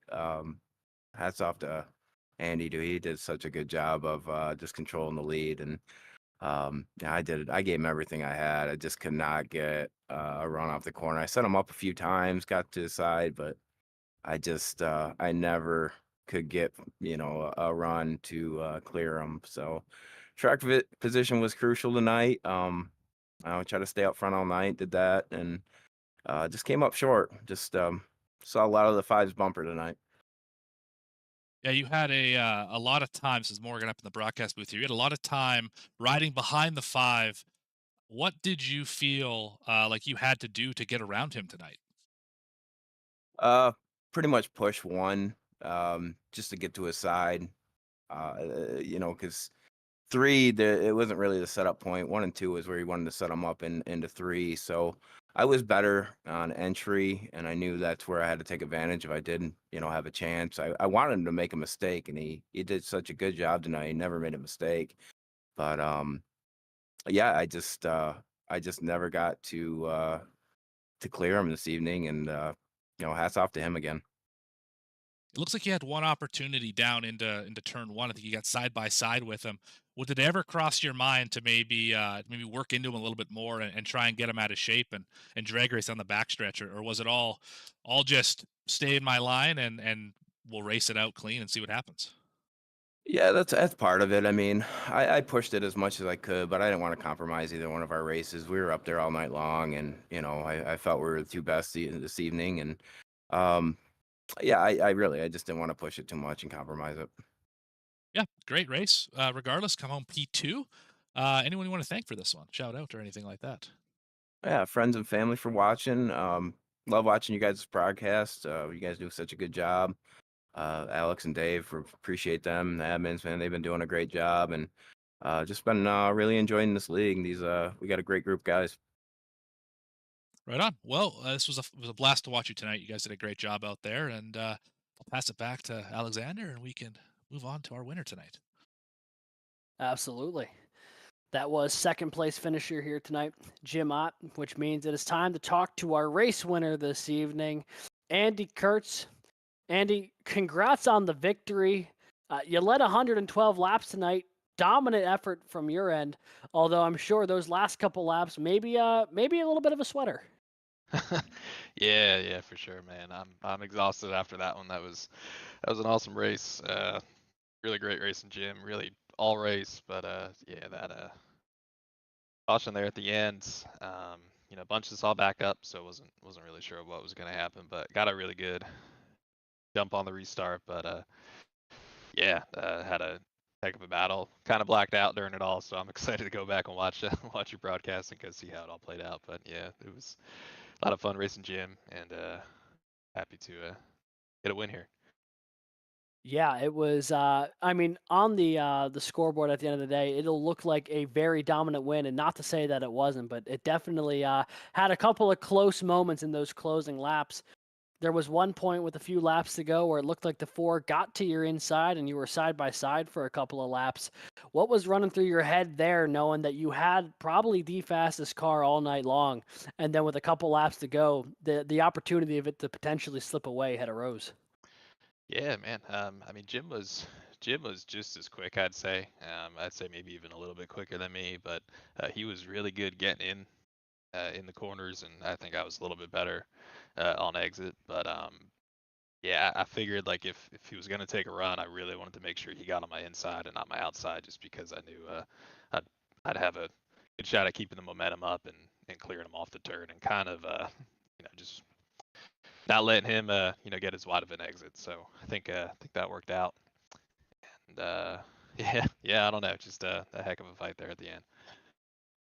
Yeah, it was quite the duel between you two all night long, but especially in those closing laps. Obviously, you've got the victory here tonight at Gateway. Big win for you, not only in terms of adding your name to the win column here for OiL Xfinity, but also looking ahead through the rest of the season. Next week, though, it's definitely a change of pace after the 1 quarter-mile oval. You guys are heading to the road course of Mid Ohio. How do you feel like you're going to fare there? Trying to go back to back, or is the road courses too different of a discipline? Yeah, I'm not really a road course guy, so yeah, I'm gonna have to do a lot of practice to really figure out the track. So I think I might have raced it once or twice before, but I really can't remember. So I'm gonna need to do a lot of work there to be good. My goal, honestly, is just gonna be to keep it on the track and try to just bring it home incident free. But still need a lot of practice. So should be good though. Always a good goal when going to a road course and these stock cars, just making sure it stays in one piece. Easier But said than done, it sounds like some days. But anyone you'd like to thank or shout out here while we've got you in the booth, Andy? yeah, man. Yeah, I want to thank you, all you guys at Vspeed for putting on awesome broadcasts for us. Really happy to have you guys doing the races for us. I really enjoy going back and watching this one for sure. Uh, Thank everyone at OiL, Alex and Dave, and all the drivers who put this on for us. So it's been an awesome season so far, and really looking forward to everything to come. And thank my teammates at Bandits and C2, just being awesome teammates all around. I think everyone had a really good finish tonight. So good. Nice. Well, congratulations again on the victory there, Andy. Hard fought and hard earned indeed. Enjoy the victory here, and we'll hope to see you again in the booth real soon. All right, man. Thank you. And that was our winner here tonight. Andy Kurtz led 112 of the 125 laps, but it was not a done deal until the final corner of this racetrack, Morgan. What a race we got here tonight from Gateway. Yeah, it was a whale of a performance. Everyone out here did a phenomenal job keeping it off the wall, keeping it off each other, and just being able to drive the car at such a high level for so long and so many green flag laps. It was a really impressive showing. It really was. It was a ton of fun. And that's more or less going to conclude our coverage here tonight from the Overtake iRacing League's Xfinity Series.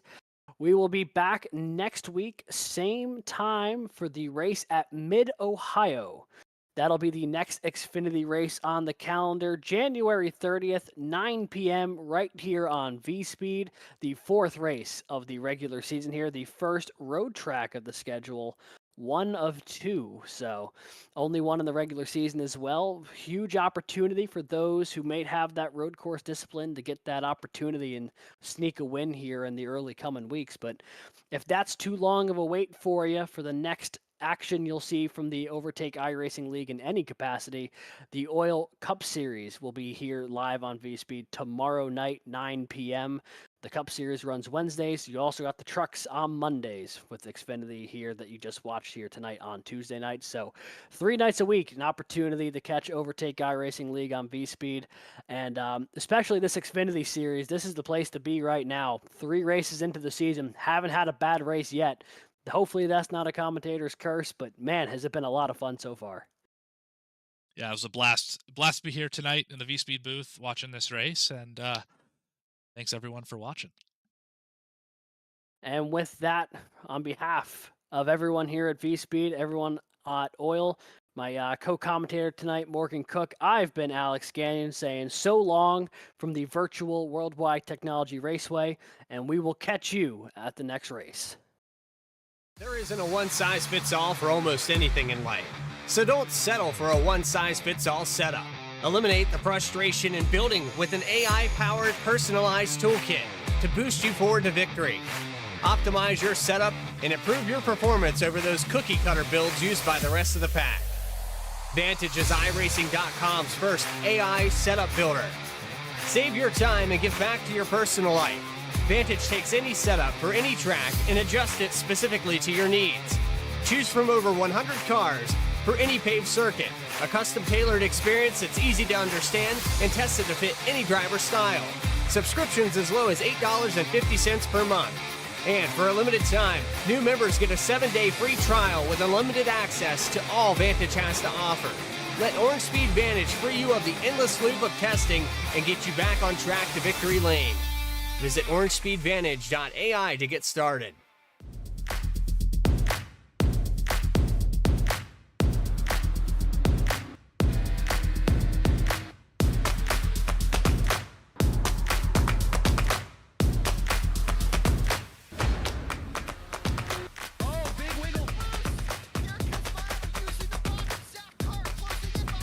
And here comes Milo, big run out of 4. He's going to be there. Tristan Martin's there. Cannot count out to 37. Oh! The world gets burned! Cabot, where did he come from? Here comes Zwack. A punch from the 33. It's a drag